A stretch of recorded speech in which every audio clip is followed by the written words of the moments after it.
Hi, to edit contacts on Samsung Galaxy S25, you just need to swipe up to enable your app drawer and from here find this Contacts tab. Now simply pick a person, and to edit this contact I will need to tap this button Edit. After that I can edit this profile card, also profile icon, for example set something from gallery.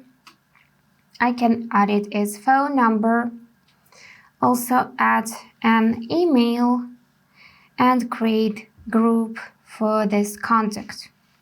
I can also tap on view more and add work info, address, important dates, relationships, for example parents, or we can tap here switch to friends, relative, and so on.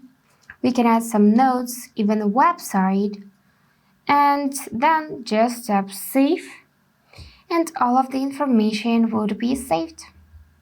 So that's it for today. If this video was helpful, please subscribe, like and comment. And I wish you all the best. Bye bye.